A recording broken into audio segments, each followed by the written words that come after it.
Hello, everyone, and welcome back to the 11th episode of KnightTime. My name is Camden Mowery, and today we got a packed show today. We've got baseball with some special guests, as well as a mini JRP segment, which I can't believe we're doing that, but it is happening. Emily Aaron's going to be so happy. You'll see that. We're also talking a new sport in track and field, where we got some cool guests doing that as well. And then you're not going to want to miss our third segment because we can't go without talking about basketball. It's been crazy. Cannot wait to talk about Iowa and Caitlin Clark. But we got about 25 minutes for that, Ella, so calm down. Stay tuned after this break. We got KnightTime starting right now.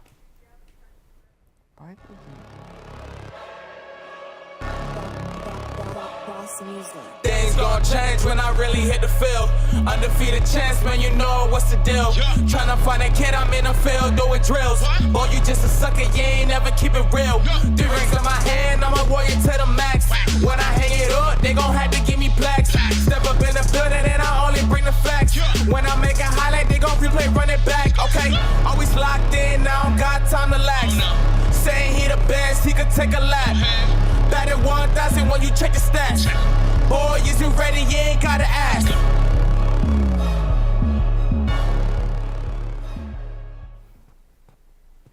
Hey guys, and welcome back. I am your other co-host, Emily Aaron. Thank you so much, Camden, for opening up our show. Now, I am so excited for this segment. Now, I do always love talking about baseball, but am I going to love even more so the segment that is coming after baseball? But I want to throw it over to our lovely veteran guests. We have 2 of my favorite people in HTF. We have Lexi Zollo and Nate Marrero. Oh, yes, I love being on KnightTime, and I love that I'm with Nate. Always talking baseball with Nate, my favorite. I'm happy to be with you, too. The fake smile's really saying so. That was the fakest thing I've ever heard. I'm excited to talk baseball, too. Anyways, I want to get right into my spotlight player, Ben McCabe. I mean, he is on fire this season. He has 20 RBIs, 29 strikeouts, 12 putouts against Troy, 32 runs, and he is the 4th in home runs of UCF and all time in UCF. He is definitely our best player right now, and he's our ace, and he's really key for making our team awesome. I mean, he carries us, and he is a great pitcher. I mean, I feel Catcher. like – oh, catcher, my bad. Oh, my God. But I know that we ended up losing in the game against FAU 4-2, but we did take the lead in the beginning, 2-0. We were holding on to that, but unfortunately we couldn't pull through because we had a few defensive mistakes, which is okay, though, because our boys are aware of that. And because so, we are able to fix these things and start doing phenomenal in our conference plays. Right. Nate, I got to ask you a question. Sure. I'm going to ask you here. What's up, We've Camden? lost 4 out of 5 games, I believe. Yeah. What's going on there? What's going on with our pitching? What's the issues right now with the team? How can we get back on track against USF this weekend? It's been a little bit of everything. Pitching, they gave up 16 runs again on a Saturday. I think it's been like 5 straight Saturdays they've given up at least 10 runs, which is not good. You know, you can't win. It's the blue uniforms. It's a Saturday Blues. That's what I've heard. That's it's hard not to look at that. And then against FAU, I think they left 13 runners on base. So I mean, when you only score 2 runs and leave 13 runners on base, you're not going to win against a good team like FAU. So, I mean, they're going to have to find a way to put it together against USF. I know USF's kind of struggling, but rivalry games are weird, and it's conference play. It's the first series in conference play. So, I mean, UCF needs to figure it out if they want to and get started on the right foot. Yep. Something about the USF game, though, I think that we have a good advantage in is that we are home. A home advantage is always nice, and I know in the history of USF and UCF baseball, it's 34 wins, 34 losses. So I feel like we will have that drive and motive to want to take that win. And also last time we met up with them, we ended up losing. So I feel like we will have that momentum to want to, take the win, especially at our home field. Right. Now let's see if we can break that streak on Saturday of giving up however many runs it is. But Emily, you know what time it is. You know what's about to go on. I'm going to let you take the lead because this is kind of like your area, your expertise. Go off, girl. I'm here for it. Oh my, I cannot even believe that you guys are giving me the time to do this. The looks that I'm getting throughout the studio right now, you have no idea. But I'm a fan, and I'll be the fan until the day that I die. I love JRP, and here's why, okay? Let me just put it out for the world to hear. It is really, really impressive when you are in college sports and can play 2 sports and be good at them. Now, there might be some debate on the football, but for baseball, he is really, really good. Now, I have his stats right here. He has 12 RBIs and 5 home runs just in this season. Now, that is really, really great. Is it as good as Ben McCabe? No. But we see great things from JRP on the field and off the field and on the football field, which is even more impressive. Although JRP is a hot topic for a lot of people to talk about, I will support him because it is extremely impressive to have the skills to play more than one sport in the collegiate level. That is what is impressive to me, and that is why I believe he deserves that type of recognition. Right. Now, I'm going to throw it over to my guests. What do you love about JRP? I am honestly impressed that he plays 2 sports because, I mean, being a college athlete, it takes up so much time. And not only that, he plays not 1 but 2, so he has literally no free time. And he's good at both sports he plays. A little better at baseball, I'd say, but regardless, it's impressive. No, yeah, in baseball, like it was wasn't sure we're gonna get. He hadn't played for a year. He's been one of their better players. He has 5 home runs. He's hitting about 324. Those are really good numbers. Right, exceeding expectations because, I mean, right, like you said, not as good as Ben McCabe, but still, we set the ceiling, like, down there for our boy John Rhys Plumlee, right? We were told at the beginning of the year, not going to be that great. And then, you know what? Exceeding our expectations, all right? Got a couple home runs on the year. And, like you said, Emily, to play two sports in college, super impressive. Can't wait to see what he's going to bring around for football season, though, because that's coming around the corner. Spring ball coming soon. But, Emily, go ahead and take us into that nightlight. That was fun. Let's go JRP. Yes, go JRP. Thank you so much for letting me do that. But we are going to throw it into my nightlight, and the only hint I'm going to give you is she's one of the best players on our softball team, and that honestly should give it away. So let's throw it to commercial, and let's see if we can guess who my nightlight player is after this commercial break. Hello, everybody, and welcome to Hitting the Field Network. I'm your main show host, Dominic Moeller, and this is just a little PSA to come check out our network. We have shows for all your favorite interests, sporting needs, or really anything if you're interested in the world of sports. Of course, our first show is The Combine with Cameron Forcier and Isaiah Deonda Delgado. It's more of a laid-back podcast type beat. But next is the main show. The best show ever created, the best show ever engineered, pioneered with me, this pretty face on your screen, this handsome fellow. Going to be talking about mainly the main things of the wide world of sports. And then on Thursdays, we have KnightTime with the lovely Emily Aaron and the handsome and dashing Camden Mowery. Then right after, for all you gambling addicts out there, I hope you viewers aren't gambling addicts as much as some of the other people in Hitting the Field. We have Hitting the Field bets with Riley Shepard, Jeffrey Laux, and Waluka Costa. And then we switch it up. We don't always do shows. We like to do a little bit of interviews too. We do interviews with a lot of sports athletes, such as Corey Marksman, that I did. Shout out Dominic Moeller right here, this guy. And then, of course, Kiersten Scott with Camden Mowery. And we have more coming in the works. We're always innovating and thinking on our feet. But if you want to join us, be sure to DM Hitting the Field on all social media platforms and networks as well, because we're open to anybody to come through and just check out the program. But be sure to tune in, as Hitting the Field will be seeing you very shortly. Take care.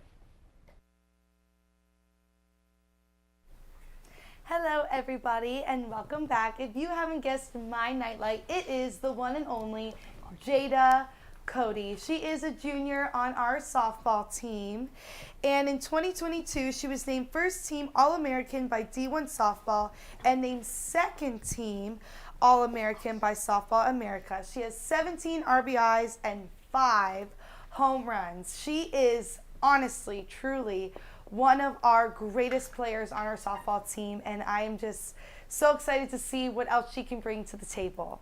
But we are throwing it into a brand new segment. We have never, ever covered this sport before, and I'm so excited.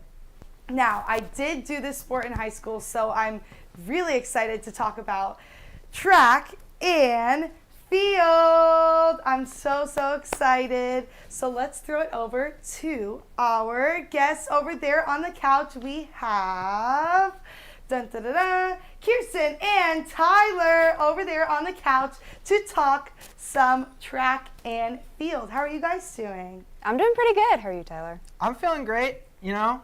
I wasn't originally supposed to be here, but I am now. Do you want to say why? I made a deal with Kiersten. That's all I'll say.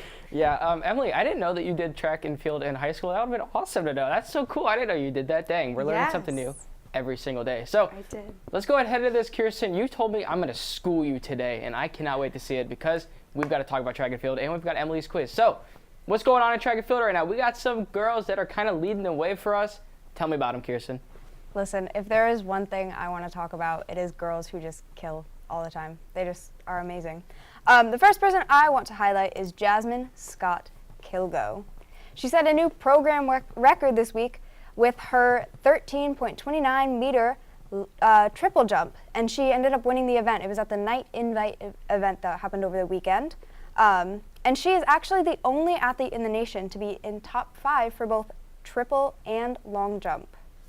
Dang. Yeah, if you look right now, you see her graphic, and you see that the picture is like her jumping, and she's really high off the floor. I can't jump that high. Can you jump that high? No. To be realistic. My basketball skills are any indication of that, I have no jumping ability at all. But she was also voted Player of the Week 2 weeks ago. This week, or last week, it's Latasha Smith. Yes, this past week it was Tell me about Smith. Latasha. Go, Taylor. Latasha Smith, she is a sprinter. She finished second in the 400 meter this past weekend with a time of 52.1 seconds. She was Athlete of the Week, as we mentioned, for the 3rd time in her career.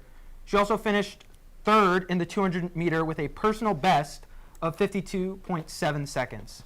Truly just an outstanding performance all around from the UCF track team. It was truly just something to behold. Right. I think our track team's pretty cool because they just keep breaking their own records. Like they're every week. Every week. Mm-hmm. It's like they're beating themselves, and that's what you want to see in a sports team. That was the one thing I noticed when I was kind of not really working one of the events, but I was watching one. I'd like make the graphics for every time they broke a record, and the SID Alex Clough was looking at me. He was like, they break records every week because I think they at the end they kind of Usain Bolt it, which means to like sell themselves a little bit short at the end, so that next week they can also keep breaking their own record. And so, Emily, you've got a little experience in this field, don't you? I mean, right. Girls going off right now. Unfortunately, we don't have a boys team, but that's okay because girls are going off, and that's all that matters. 100%. One day, maybe. And we are actually, I believe we are ranked 3rd for our outdoor women's team. And that just should say a lot. Just that statement right there, because that just shows the potential that our women's track and field team has. And I love this because I understand the work you have to put into a team to make it as successful as they are. And God, are they successful. Yeah. They, just like Kiersten said, they just keep breaking their own records, which is amazing to see. And it's really quite impressive, actually. But I do have some stats on a few things right here. So for the women's 100-meter dash, Renaya Jones had the fastest time at 11.34 seconds, as well as the 100-meter hurdles with a time of 13.8 seconds. Now, I did do the 100-meter dash and I did do the 100-meter hurdles in high school, so I just wanted to shout that out because nice. I get it. It is really, really impressive, and that time it's really fast. I don't think people understand how fast 11 seconds is for a 100-meter dash. Like it's really, really No, impressive. that's such a good point because I was trying to think of like how long like all of these were, and I was like, I can't even envision like 100 meters. I could probably go 40 meters in about 10 seconds. I feel like that's pretty fair. Right, I mean, like if you watch a soccer game, like a college soccer game, it is as long as the soccer field. So running from one end all the way to the other in 11 seconds is extremely impressive. But another thing I do want to shout out, because I also did this in high school, is the 4x1 relay. Our women had the fastest time with 44.48 seconds. And if you don't know how the relay works, you just have a baton and one person runs 100 meters and you have to pass the baton to each other and so forth. But so we don't run out of time, we are going to throw it over to my favorite part. I don't know if this is JRP or the quiz. I don't know which one's my favorite, but I will definitely say the quiz is up there. But we are going to start with my quiz. So you guys have your whiteboards. We're going to start with question 1. In the second meet of the season, this athlete set the Knights program 5th best all-time record for long jump. Who is it? Now I'm going to pull up the answers right here just so I have them. We have Ashara Collins, we have Natalia Madison, and we have Adrienne Adams. Is it like A, B, or C? A, B, or C? Now I'm going to count down. 3, 2, 1. A, okay. We all put A then, right? Everybody Tyler said spelled it A. out. He's a silly goose. Well, guess what? A is the right answer. Are we wrong? Let's go. Alrighty, we're moving on into question number 2. How many times has star Adrienne Adams finished top 5 at an event in her career? A, 7, B, 8, or C, 10? What are y'all going with? Let's just do different answers. Okay. That didn't help at all. You're just gonna pick one? I'll pick. You guys have to pick your own. Ready? 3, 2, 1. The answer is B. Hey, let's Is go. it- Me and Tyler got that You got it one. wrong? I thought we were doing Alrighty. different answers. Well, we didn't discuss it. All right, let's go. did it? Question number 3. The Knights are currently ranked number 3, which is the highest ranking ever at any point in the season. What is the highest they have been ranked before the season in the program history? A, 6, B, 4, or C, 5? Alrighty, guys. 3, 2, 1. The answer is C. Hey, let's go. Camden is crushing. Me and Tyler are both I 3 got for a- 3. So I've got a perfect score so far. Alrighty, doing and great. last but not least, the final question. How many individual players do the Knights have ranked in the top 10?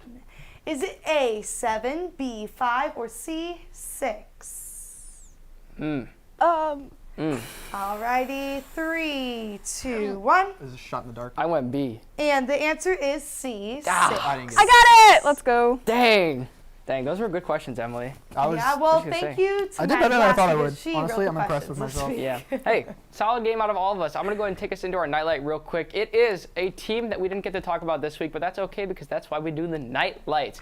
And when we come back, I'm going to highlight probably 2 or 3 of the players that I was pretty impressed with from this last week. So stay tuned because when we come back, we got basketball coming up.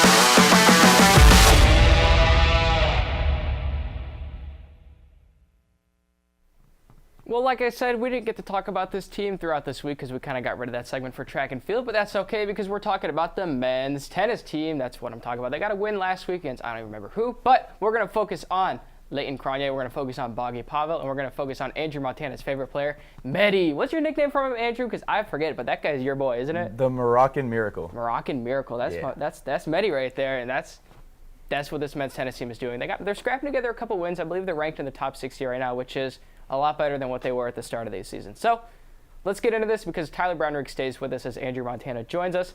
We're talking about basketball today, and more specifically, Taylor Hendricks has declared for the NBA draft, and he's projected to be a top 20 pick-ish. So, Andrew, Tyler, expected, where's he going to go? Is this a good move? Feelings, thoughts, go. I think it was a good move for him. I don't see him really getting any higher if he stayed another year. I think staying would only hurt his stock. But I think he's a borderline lottery pick at this point. Probably won't make it, but he'll probably be around the 18 to 20 range. Right, and who would be drafting that pick right now, Andrew? Do you know? I'm not sure, but I did check last night, and ESPN projected him to be 12th. 12? Which That's is huge. in the lottery. Wow. Wait, Is it not? Taylor Hendricks top 15 pick, this just in? Are you kidding me? Projected. It'll believe change, it. but You can have a It's great really pre-draft good. process. Wow, I don't know. That's a high number huge for him, for him. especially when he kind of, I don't want to say fall off towards the end of the year, but definitely wasn't as strong. UCF did. I don't know if he did a little bit in terms of point production, but I wouldn't say enough to drop him significantly in draft projections. Right. So Guys, Taylor I have a Hendricks, super awesome fun fact. Go off. That you guys don't know unless you were in the lab yesterday. I was in the lab yesterday for a little bit. Right, not. so I you was not probably either. know what I'm about to say. Taylor Hendricks is actually from Fort Lauderdale, which Oh, is where yeah. I'm from. Oh, yeah. And You did he bring that up. literally went, I'm not going to say his high school out loud, even though you could look it up. But the high school he went to literally is 10 minutes away from where I live. So that is kind of awesome, and I had no idea. So, Dang. South Broward people. Represent. I'm like 10 Represent. minutes away from the high school Mason went to. Wow, that's so crazy. Let's Yeah. talk about what we're going to talk about today, which is the women's Final Four. Okay, What a small world. here's what I want to talk about. South Carolina has won, 85 games straight or something like that? It feels like, I think it's 36. 36 this year, but I think they Yeah. won 6 in a row last Dang, year. So that's- they face Iowa, and I think, if you want my Oh. honest opinion, if there's one team that can knock off South Carolina, it's Iowa, because, oh my goodness, Caitlin Clark. Who wants, Where's Ella? Can you get Ella I wanted Ella here? to run out here and just be like, Caitlin Clark. He's But about to. 40-point triple-double against whoever they played against last time, I don't even remember. But, 40-point triple-double in college. That is so unheard of. Both of you over there. What is this girl on right now? She's on a tear. That's all I'm going to say. And I was literally going to say exactly what you said, Camden, that if anyone's going to beat the undefeated Gamecocks, it's Iowa. Caitlin Clark is doing everything for them. She's averaging 27 points per game, which is 30 in the NCAA, 7 rebounds per game, 8.6 assists per game, which leads the NCAA, on top of solid defensive stats and solid efficiency. But the thing about Iowa's offense is that it's more than just Caitlin. When you draw in so much attention from the defense onto Caitlin, she'll kick it out, hence the 8.6 assists per game. They have 4 players averaging over 60% from the field, 6 players over 80% from free throw, and 6 players over 35% from 3. They are a beautiful offense, a near perfect offense, and I think if someone's going to dismantle South Carolina, it's going to be Iowa. Right, Tyler, let's not make it sound like South Carolina's a scrub, though. They are, an 11.5-point favorite. They've got the reigning player of the year. I remember you telling me yesterday. So South Carolina, do you still think they're going to be able to pull off that victory against Iowa? I think they could. South Carolina is on this historic win streak for a reason. Aaliyah Boston is the best player in college basketball right now. She's 6'5". 6'5". She's the projected number 1 overall. best? She is the projected number 1 overall pick in the WNBA draft. She's the reigning player of the year. So I believe that constitutes as you being the best. Okay. I mean, we just went over this. Furthermore, but there's also Zia Cook, who is the team's leading scorer. A great Let Zia cook. Thank you, Great Kiersten. tandem 1-2 punch. And this is also a very deep team. Their bench averages over 33 points per game as a unit. So Right. South Carolina, they are a full cohesive team with star power top to bottom. It's a tall ask for Iowa to and overcome them. On top of that, they do lead the NCAA in 8, in first place in 8 different stats. There's too many to go over. I'm not going to list them all, but it's ridiculous how. I believe they're all defensive also. They're one of the Yes, best pretty much. defensive Yeah, teams. they are. They're I going think- up against the best offense. Exactly. Let them cook. LeBron versus Golden State. Okay, so Emily, let's go to the next game, Virginia Tech versus LSU. You were telling me earlier that you want VT to win. Why is that? Honestly, I'm not even going by skill. I don't like LSU. I think just like football, I think that how Bama has such a, you think of Bama, you either have a bad taste in your mouth or you're like, roll tide, I love Bama. That's how I think of LSU, and I just don't like them. Yeah, that's I fair. feel like they're always on a high horse, and I think that, obviously, they prove to be on a high horse because look at their seed, look at where they're ranked, and look at where they are. But I just think it's another one of those schools that just is too good and they need to take a few steps down. So I feel like Virginia Tech, I want to I want them to have it. But LSU does have a very good coach. They're in great hands. So I hope that, that will assist them. But I really want Virginia Tech to Well, I'm take with this you. one. LSU comes in at a 2-point favorite, but I'm also going with Virginia Tech. Boys, let's get that pick in so that we can go ahead and talk about the men's in a little bit. Give me it. I'm going to go with LSU. Kim Mulkey, she is a legendary coach in women's college basketball. 3-time national champ at Baylor. She has been here before. This is only her second season at LSU, and she's already taken them to the Final Four.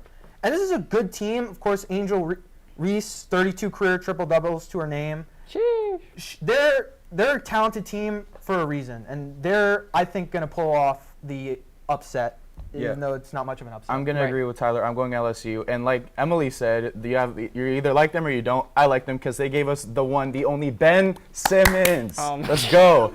But regardless of that, I think they're a better team. They're more disciplined, they're more efficient, and they have more wins, less losses, and less significant losses.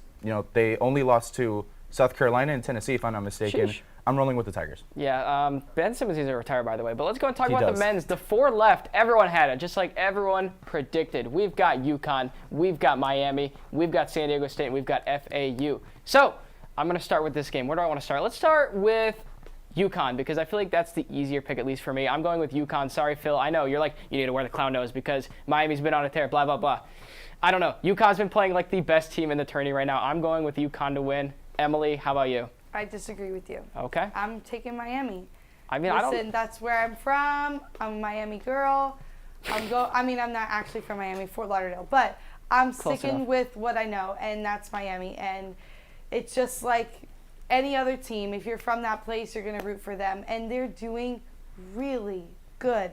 People have their doubts on Miami, and people were sticking with Miami all the way through, and that is me, and I'm going to stick with Miami all the way through. Tyler, Andrew, where are we going here? I think I'm going to go with UConn as well, Camden. UConn has just been – they've come back. We always thought, it's like, is UConn really a blue blood? Because they haven't been relevant really since about 2014. And this means a lot to them. They need to establish themselves. They're playing for their 5th ever national title. And like you said earlier, they have blown out every opponent in this tournament. They have not looked like they have struggled at all. While Miami, on the other hand, they've beaten great competition and have been battle-tested. Your luck's got to run out at some point. It's got to. Andrew, you going with Miami real quick or UConn? I'm going to go with UConn. It's kind of a shot in the dark, but All right, everyone just ganging up what he against said. Emily. So let's go to the last game, our primetime pick game of the week, San Diego State versus FAU. I know some of y'all want FAU, some of y'all want San Diego State. I'm going San Diego State because I don't know if I mentioned this, but I watched them in the locker room at Isaiah. Hated when I said that. Love San Diego State. I think they're going to knock off FAU. Sorry, Owls. Hoot, hoot, runs over. Emily. Disagree. Who you go? Okay, you're going with FAU? Again, Florida team, stick with I would Florida teams. love to see it. I am really impressed. No one thought, let's be honest, no one thought FAU was going to get this far. Nope. Exactly. And I just really am hoping for a really good turnout for them, and I think they deserve it because all of their hard work has paid off. All right, real quick, you guys go ahead and give your 2 picks. I'm going to base my pick off, once again, what Emily said, but I do believe this team is the better team. FAU, local pick, do it for the 5-6-1. Let's go, Owls. All the way. We're going all San the Diego way. State. I'm going San Diego State. They're a deep team, great defense. No, they're not. Beat number 1 Alabama. No, they're not. They're going to win. No, they're All right, not. before we cut, we got one more thing to do. Ezra, go ahead and hand that nose to Tyler because we got to be quick about this. Tyler is on this week's Clowning on You because of his pick, which was Texas. He said, I'm never going with Texas to win a game again. So Tyler gets to wear the clown nose. I hope you got that video pulled up because I'm trying. You got it? Let's get into it, Tyler. Let's click on that video. Let's watch the clowning.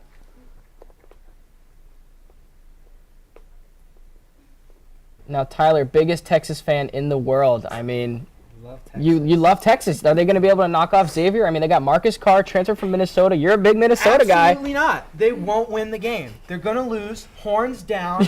I'll do that till the day I die. I don't think Texas has the size or really the star power to overcome that complete cohesive unit that Xavier has. Horns down. Got to take on a Miami team, though, that will be some kind of duel here in Kansas City. Coach Terry. Awfully unfortunate, Tyler. Go ahead. You can give us your explanation before we wrap up. All right. If you don't know already, I'm, of course, the HTF's resident Oklahoma Sooner fan. I've hated Texas since about middle school is when I started getting into college sports and I learned about them. And truly, I don't care. They lost to Miami, so thank you, Miami, for helping me there. I'll always hate Texas. I regret nothing, and I stand by it. All right, well, they're going to cut us if we go more than 5 seconds. So thank you so much for everyone that watched the show this week. Thank you for everyone that helped out. We'll see you all next week for episode 12 of Nighttime. That's been me, Camden Mowery, and Emily Aaron. We'll see y'all next week.